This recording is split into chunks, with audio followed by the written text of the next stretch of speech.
Just recently, Apple has released the iPhone 16 lineup to the public, and in this video I'll be comparing the iPhone 16 Pro Max to the iPhone 15 Pro Max to address the most pressing question: should you upgrade? I will also be throwing in the iPhone 12 Pro Max, as I'm assuming that's roughly where a lot of you are currently standing that are thinking about upgrading. Without further ado, let's jump into the most noticeable exterior change on the iPhone 16 Pro Max: the new camera control button. We were introduced to a new camera control across the entire iPhone 16 lineup that lets you quickly access the camera by pressing it once. Then with a simple half press and sliding your finger, you can adjust how far in or out you want your shot to be. A double half press can be used to switch between different controls, including depth, aperture, styles, and exposure. Once everything is aligned to your desired composition for the shot, a simple full press will capture a photo, and if you hold it down, it will capture a video until you release it.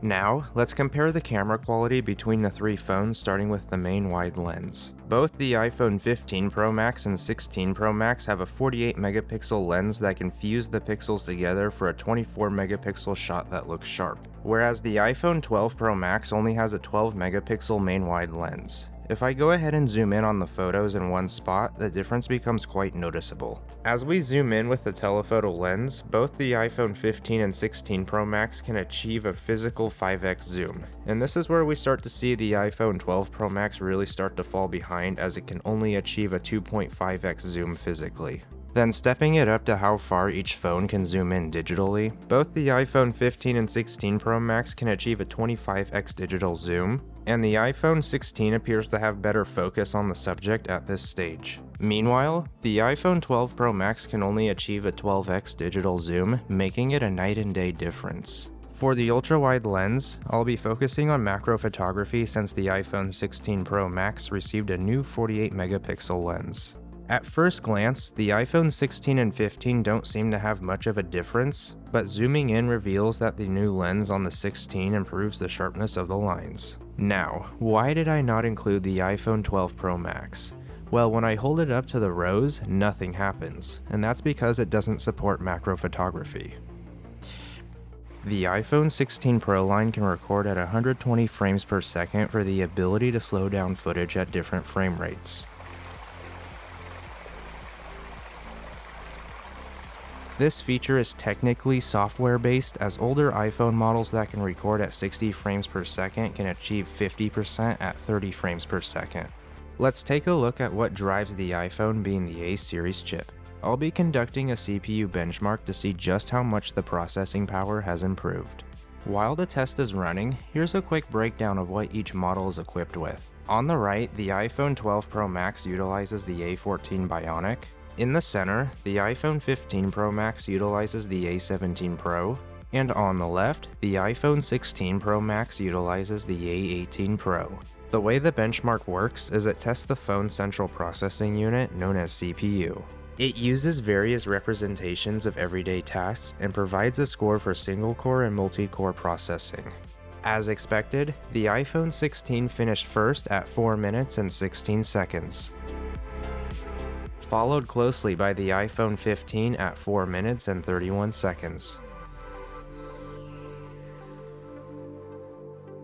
And the iPhone 12 finished last at 5 minutes and 9 seconds. Comparing the scores, the biggest difference I noticed is the single-core performance. The difference between the iPhone 12 and 15 is 748 points, spanning a 3-year period. However, the difference between the iPhone 15 and 16 is 636 points, which in this case is almost equivalent to 3 years of performance improvement in just a single year. For those of you who don't quite follow, a single-core CPU is a computer's ability to handle a single task at a time.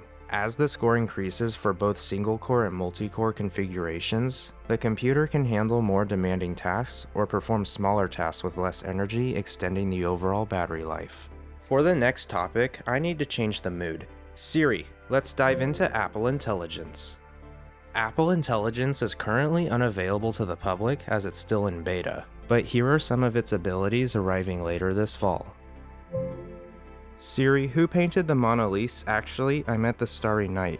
You can stumble over your words, and Siri will still understand what you're trying to say. Siri, how's the weather in Honolulu? What parks are there? How about restaurants? Siri will remember what you were just talking about, so you don't have to rephrase yourself. Siri can proofread what you wrote or what someone else wrote. Make it more friendly. Professional. Concise. Or completely rewrite what you wrote.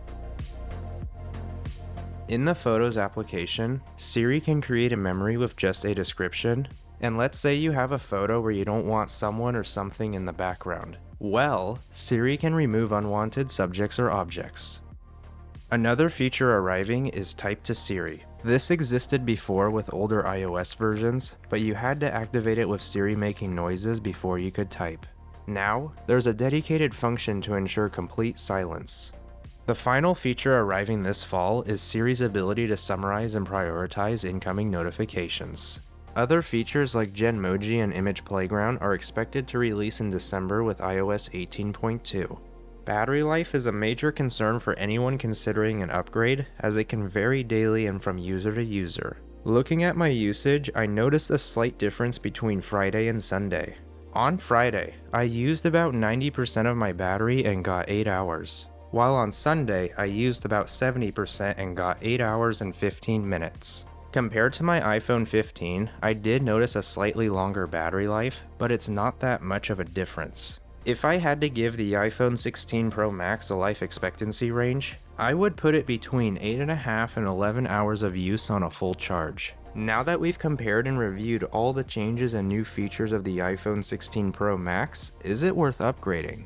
If you are using an iPhone 12 or older, it's a great time to upgrade because you'll gain a bunch of new features and improvements. However, if you're using an iPhone 13 or 14, you might only want to upgrade if you really use the cameras or see yourself utilizing Apple Intelligence daily. Otherwise, I would suggest sticking with what you currently have for at least one more year. Finally, if you're an iPhone 15 user, I would recommend sticking with your current device, especially if you have an iPhone 15 Pro, as it will support Apple Intelligence. If you have any specific questions, please leave them in the comments and I'll do my best to respond to them. If you found this helpful, I'd love your support by clicking the thumbs up button and subscribing. Until then, I'll catch you guys in the next one.